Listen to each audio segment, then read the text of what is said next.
नमस्कार मित्रांनो, ठरलं तर मग या मालिकेच्या आजच्या भागात आता कल्पना प्रियाविषयी सगळं काही सांगत आहे. ही प्रिया लग्नामध्ये काय काय करत होती हा विषय तिने काढलेला आहे. कारण नुकतीच प्रिया तिला घरातून आतमध्ये जाताना दिसली आहे. प्रियाकडे बघितलं की तिला तर खरंच खूप राग आलेला आहे आणि सगळं काही ती प्रतापला सांगत आहे. प्रतापला तिची एक एक गोष्ट समजते आणि आश्चर्यचकित वाटते आणि त्यानंतर सायली पण सगळं काही सांगायला सुरुवात करते की ही प्रिया त्या लग्नाच्या मांडवामध्ये काय काय करत होते आणि कशाप्रकारे तिने फजिती केलेली आहे आणि ती सगळ्या लोकांच्या कशाप्रकारे नजरेत आलेली होती. अशा सगळ्या गोष्टी सायलीने सांगितलेल्या असतात. हे सगळं ऐकताना प्रतापला तर स्वतःच्या कानावर विश्वासच बसत नसतो. कारण प्रिया असं काही करत असेल असं त्याला वाटत देखील नसतं. पण प्रिया किती खालच्या थराला गेलेली ही गोष्ट त्याला चांगलीच माहिती आहे. त्यामुळे प्रिया असं काही करू शकेल. आता या गोष्टीवर त्याचा विश्वास बसू लागलेला असतो. आता अर्जुन म्हणतो चला आपल्याला निघायचं आहे.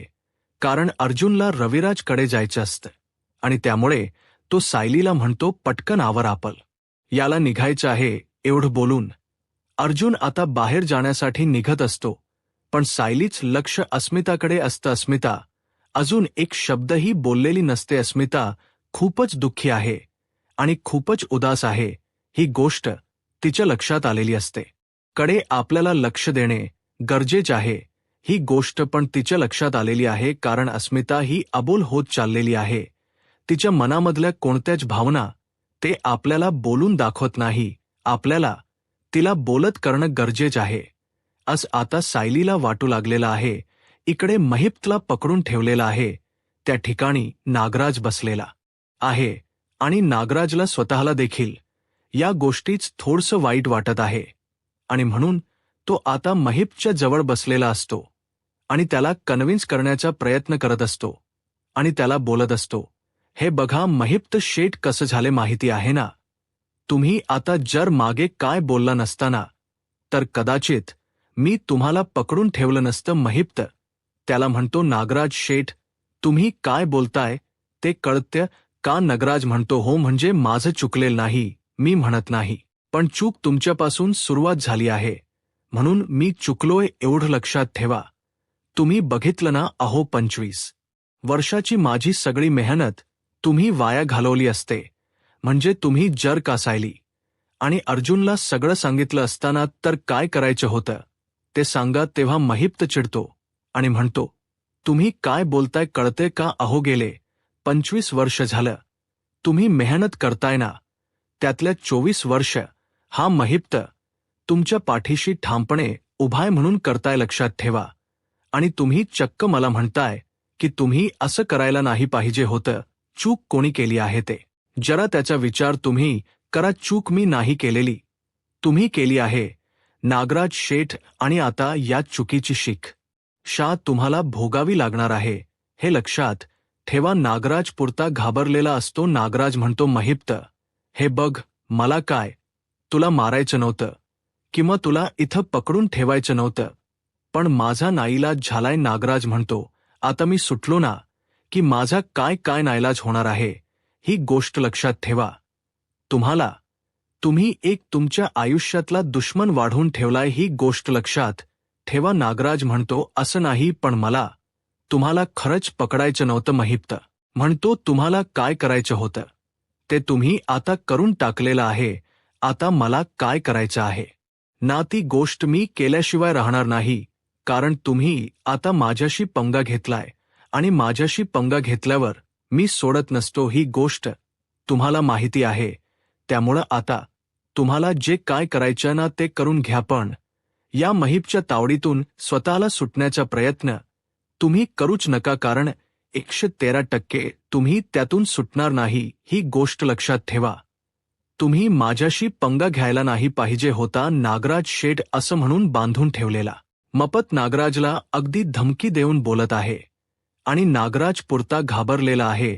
मपत म्हणतो आता माझं नरड तुम्ही फासावर देत आहात ना तर तुमचं नरड सुद्धा मी फासावर देणार हे लक्षात ठेवा. तेव्हा नागराज चिडतो आणि म्हणतो, हो, हीच ती गोष्ट मला नको होती. मला माहीत होतं की जेव्हा तुमच्या गळ्याला फास लागणार आहे तेव्हा तुम्ही शांत बसणार नाही. तुम्ही तो फास माझ्या आणि प्रियाच्या गळ्याला लावणार. इकडे सायली आणि अर्जुन आता रविराजकडे पोहोचलेले असतात आणि रविराजला ते वेगवेगळ्या केसवर बोलणार असतात. त्याचबरोबर रविराजला ते सांगतात की महिप्त हा एका बाबू ड्रायव्हच्या बरोबर होता आणि बाबू ड्रायव्हला बघितल्यावर तो खूपच घाबरलेला होता. आम्हाला असा संशय आहे की महिप्तला तुमच्या अपघाताची कोणीतरी सुपारी दिलेली होती. तेवढ्यात प्रतिमा आणि सुमन देखील आलेले असतात. प्रतिमाने सर्वांसाठी भोपळ्याच्या घाया बनवलेल्या असतात आणि त्या खाण्यासाठी देखील तिने आणलेल्या असतात. त्या ठेवून ती म्हणते की मी आता जाते, तुम्ही या घायांचा आनंद घ्या. अर्जुन लगेच घाया उचलतो आणि त्याचा आनंद घ्यायला सुरुवात करतो. घाया खूपच टेस्टी झालेल्या असतात. सुमन आणि प्रतिमा म्हणतात की आता आम्ही किचनमध्ये जातो. तेव्हा रविराज त्यांना बसवतो आणि म्हणतो, इथं खूप मोठ्या आणि महत्त्वाच्या गोष्टीवर डिस्कशन चालू आहे, तुम्ही दोघी पण इथे बसा. असं म्हणून त्याने त्यांना बसवलेलं असतं आणि आता ते सर्वजण अपघाताच्या केसविषयी चर्चा करत असतात आणि अर्जुन सायली सांगतात की तुमच्या अपघाताची महिप्तला कोणीतरी सुपारी दिलेली होती. ऐकल्यावर रविराजला मोठा धक्काच बसतो. पण असं कोण करेल आणि का करेल? तेव्हा अर्जुन म्हणतो की मला असं वाटत त्या काळामध्ये तुम्ही ज्यांच्या केस लढत होतात आणि ज्यांना शिक्षा भोगायला लावली होती, कदाचित त्यातल्या एखाद्याने ही गोष्ट केलेली असेल असं आम्हाला वाटते. त्यामुळे त्या काळातल्या काही केसेस आहेत त्यावर आपल्याला लक्ष घालणं गरजेचं आहे, असं त्यांनी रविराजला सांगितलेलं असतं. यामुळे रविराज जुन्या काही गोष्टी आठवण्याचा आणि कोणत्या केसमधले लोक असं करू शकतील याचा विचार करत असतो. तेवढ्यात तेथे नागराज आलेला असतो. नागराज पाहतो की सायली आणि अर्जुन आलेले आहेत. तेव्हा तो एकदम घाबरूनच गेलेला असतो. सुमनचं बारीक लक्ष नागराजवर असतं. नागराज बाहेरून आल्यापासून एकदम अस्वस्थ आणि टेन्शनमध्ये आहे. ही गोष्ट तिला समजलेली असते. नागराज जेव्हा सायली आणि अर्जुनला पाहतो तेव्हा त्याचं तोंड पडलेलं असतं आणि घरामध्ये चाललेला विषय ऐकून तो एकदम अस्वस्थ झालेला असतो. या गोष्टीकडे सुमनचं बारकाईने लक्ष असतं.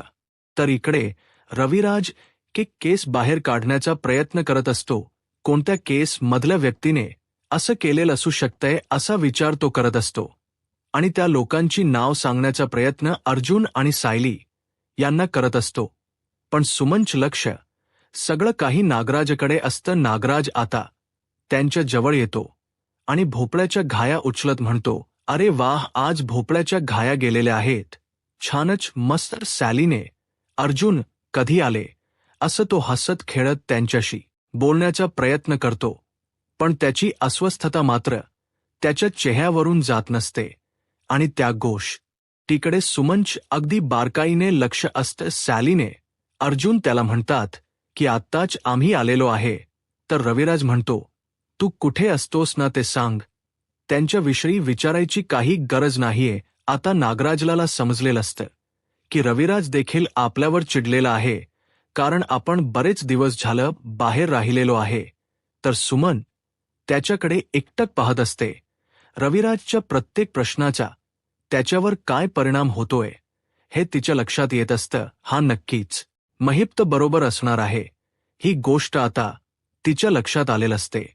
तर रविराज नागराजला म्हणतो, तू जा आणि जरा फ्रेश होऊन ये, मला तुझ्याशी अतिशय महत्त्वाच्या गोष्टीवर बोलायचं आहे. असं म्हणल्यावर नागराज अजूनच अस्वस्थ झालेला आहे. तो म्हणतो, दादा, काय बोलायचं असेल ते बोलून टाक ना आत्ताच. तेव्हा रविराज त्याला म्हणतो, नाही, अगोदर तू फ्रेश होऊन ये, त्यानंतर मी तुला काही प्रश्न विचारणार आहे, त्या प्रश्नाची उत्तर तुला देणं गरजेचं आहे. असं म्हणल्यावर नागराजची अस्वस्थता अजूनच वाढलेली आहे. आता रविराज आपल्याला काय विचारणार आणि त्या प्रश्नांची आपण नेमकी काय उत्तर द्यायची असा प्रश्न त्याला पडलेला आहे. तर सुमन देखील याला तेथून हकलण्याचा प्रयत्न करते. सुमन देखील त्याला म्हणते की चला, तुम्हाला आंघोळीसाठी पाणी काढून देते. अगोदर तुम्ही व्यवस्थितपणे आंघोळ करा आणि मग दादा काय सांगतायत ना ते सगळं काही त्याची ते उत्तर द्या. नागराज तिच्याकडे पाहतो. नागराजला कळतं की सुमन सर्वांच्या समोर आपल्याला बोलत आहे आणि सुमन आपल्याला इथून हाकलण्याचा प्रयत्न करत आहे. पण आता रविराजच्या समोर तो सुमनला काहीच बोलत नाही. तो ठीक आहे म्हणतो. रविराज मात्र चिंतातूर झालेला आहे, कारण त्या काळामधल्या कोणत्या व्यक्तीने हे सगळं केलं असेल असा प्रश्न याला पडलेला आहे. तर आता रविराज साहिली आणि अर्जुनला म्हणतो, तुम्ही चला आपण माझ्या रूममध्ये जाऊन बसूया. येथे वेगवेगळ्या केसेसच्या फाईल आहेत, त्या फाईल काढूया आणि त्यावर चर्चा करूया. म्हणजे आपल्या लक्षात येईल की नक्की असं कोण करू शकल ते. तर इकडे नागराज आता फ्रेश होऊन त्याच्या रूममध्ये उभारलेला असतो. तो केस विंचरत असतो तेव्हा सुमन त्याच्या पाठीमागून जाते आणि त्याला म्हणते की तुम्ही कुठे होतात ते मला सांगा. तेव्हा नागराज म्हणतो, तुला काय करायचं, तुझं तोंड बंद ठेव. ती म्हणते, मला माहिती आहे तुम्ही मपतच्या बरोबर होताना ना. तेव्हा नागराज एकदम चिडतो आणि म्हणतो, तुला काय करायचं, मी कुठे होतो, कोणाबरोबर होतो, ते असले प्रश्न तुम्हाला विचारायची काही गरज नाही. त्यानंतर सुमन अजून पुढे बोलते आणि म्हणते, जेव्हा घरामध्ये अपघाताचा विषय चाललेला होता तुम्ही एवढे अस्वस्थ का झालेला होतात, नक्की या सगळ्या गोष्टीचा तुमच्याशी काय संबंध आहे हे मला आता कळलंच पाहिजे. तेव्हा तर नागराज खूपच चिडलेला असतो, कारण आता सुमनने तीच लिमिट क्रॉस केली असं त्याला वाटू लागलेल. कारण डायरेक्ट अपघाताचा आणि तुमच्या काय संबंध आहे असा जाबच तिने विचारायला सुरुवात केल्यावर नागराज चिडतो आणि तिचं तोंड धरतो आणि म्हणतो की तुझं तोंड आहे ना ते बंद करायचं. मी तुझ्या प्रत्येक प्रश्नाला उत्तर द्यायला बांधील नाहीये, ही गोष्ट लक्षात ठेव. आणि कोणत्याही गोष्टीचा माझ्याशी संबंध लावू नको. आणि तुझं डोकं किती चालतं ना ते मला माहिती आहे. त्यामुळे तुझ्या डोक्यामध्ये असल्या गोष्टी आहेत ना त्या आत्ताच्या आत्ता काढून टाकायच्या. असं म्हणून तो अक्षरशः तिच्याच्या अंगावर जात असतो. सुमन अक्षरशः घाबरून गेले असते, कारण नागराज काहीही करू शकतो ही गोष्ट तिला माहिती आहे. तेवढ्यावरच नागराज थांबत नाही, तर तिचं तोंड देखील धरतो आणि म्हणतो, हे तोंड आहे ना ते बंद करायचं नाही, तर हे तोंड बंद करायला मला येतं, ही गोष्ट लक्षात ठेव. असं म्हणून तो तिला कपाटावर ढकलून देतो. कपाटावर पडलेल्या सुमनला लागतं आणि ती ओरडायला लागते, कारण नागराजन खूप जोरात तिला ढकलून दिलेलं असतं. तिच्या हाताला खूप दुखत असतं. नागराज तिच्या जवळ जाऊन म्हणतो, जेवढं सांगितले तेवढं ऐकायचं. आता तोंड आहे ना ते बिलकुल बंद ठेवायचं. सारख्या सारख्या त्याच गोष्टी मी सांगणार नाही. असं म्हणून नागराजने तिचं तोंड बंद करण्यासाठी तिला धमकी दिलेली असते. तर इकडे महिप्त आणि प्रिया एकमेकाच्या जवळ आहेत. महिप्तला बांधून ठेवल्यानंतर प्रियापुरती घाबरून गेलेली आहे आणि प्रिया विचार करते की हा आता महिप्त मला सोडणार नाही, आपल्याला याला आपल्या बाजूने करणं गरजेचं आहे. असा विचार करून प्रियाने त्याला काय बोलायचं याचा विचार ती करत आहे. महिप्त तर आपल्याकडे एकटक पाहत आहे. याची नजर पाहून मला भीती वाटते आहे, कारण हा मला काहीही करू शकतो असं मला वाटते. पण आपण याच्याशी जर का व्यवस्थित बोललो आणि गोड बोललो तर कदाचित हा आपल्याला माफ करेल. असा विचार करून प्रिया आता त्याच्याजवळ गेलेली असते आणि त्याला म्हणते की हे बघ का मपत काका, तुम्हाला सांगू का की हे सगळं मी नाही केलेलं आहे, सगळं नागराज काकांनी केलेलं आहे. त्यांनीच मला सांगितलं की तुम्हाला आपल्याला पकडून ठेवणं गरजेचं आहे आणि तुमच्या पाठीत तुमच्या डोक्यात जोरात मारण्यात आलेला होता ना ते पण त्यांनीच मारलेलं होतं. माझा यामध्ये काही संबंध नाहीये असं ते समजून सांगायला लागते. तेव्हा महिप्त म्हणतो, ठीक आहे, मग तू त्याला साथ कशाला देते, मला साथ दे. तेव्हा ती म्हणते की हो तुमचं बरोबर आहे, पण अहो त्यांना जर का कळलं तर ते मला मारून टाकतील. तुमच्या अगोदर ते मला मारून टाकतील, त्यामुळे मी त्यांना साथ देते. मपत म्हणतो, ठीक आहे, तुला काय करायचं ते कर, पण मी जेव्हा काय करणार आहे ना ते तुला सहन न होणार आहे, एवढं लक्षात ठेव.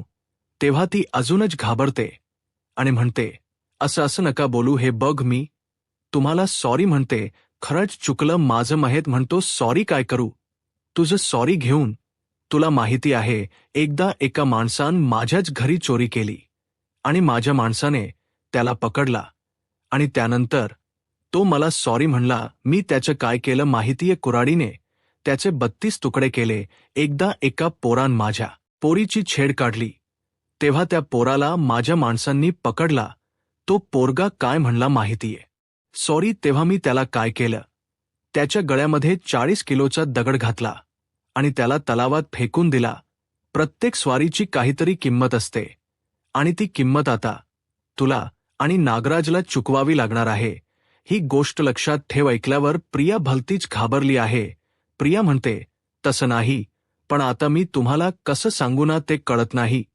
तेव्हा महिप्त म्हणतो, मला काही सांगू नको, मला काय समजायचं ते आता सगळं समजलेलं आहे.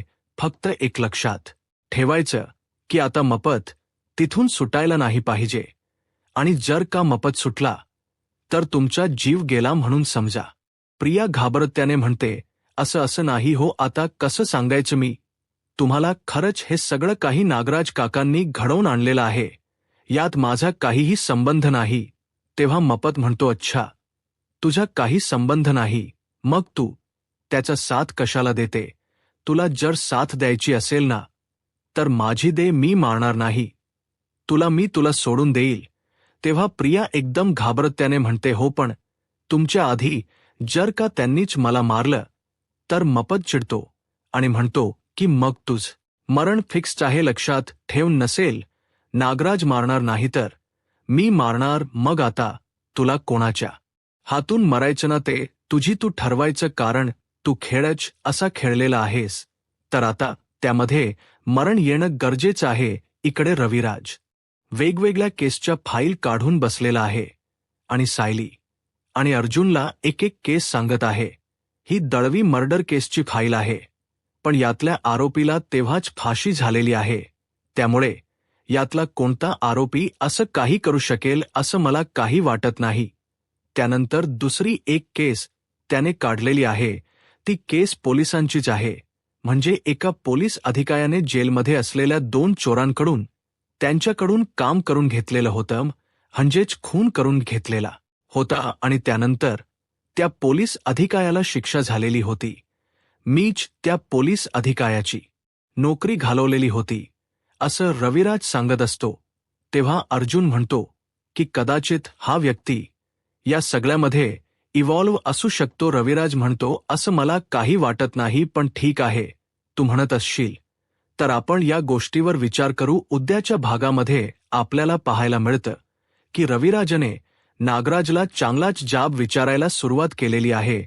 रविराज डायरेक्ट त्याला विचारतोय की तुझा आणि महिपचा काय संबंध आहे ते सांग. अजूनही तू महिपच्या कॉन्टॅक्टमध्ये कशामुळे आहेस ते सांग, कारण आता रविराजला सुमनने सगळं काही सांगितलेलं आहे. आणि याच बरोबर एक खोचक आणि एक महत्वाचा प्रश्न त्याने नागराजला केलेला आहे, ते म्हणजे माझ्या मारण्याविषयी जी सुपारी देण्यात आलेली होती आणि ती सुपारी महिपला देण्यात आलेली होती, या सगळ्या गोष्टीबद्दल तुला काय माहिती आहे ते आत्ताच्या आत्ता मला स्पष्टपणे आणि व्यवस्थित सगळं सांगायचं. आणि हे ऐकल्यावर नागराजच्या पायाखालची जमीनच सरकलेलं आहे.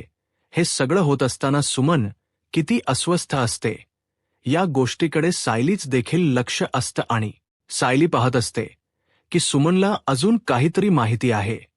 आणि आता सुमनला काय माहिती आहे असा प्रश्न सायलीने सुमनला केलेला आहे. तुम्ही एवढे अस्वस्थ आहात, नक्कीच तुम्हाला काहीतरी माहिती आहे. जे काही माहिती असेल ते स्पष्टपणे सांगा असं सांगितलेलं आहे. आणि आता सुमन नागराज विषयीची सगळी माहिती सायलीला सांगणार आहे. आता ती सगळं सांगून नागराजच या सगळ्यामध्ये इन्व्हॉल्व आहे. काही गोष्ट रविराजला समजेल का सायली आणि अर्जुनला समजेल. आता पुढे काय होईल हे पाहायला आत्ताच माझा महाराष्ट्र या यूट्यूब चॅनलला सबस्क्राईब करा. धन्यवाद.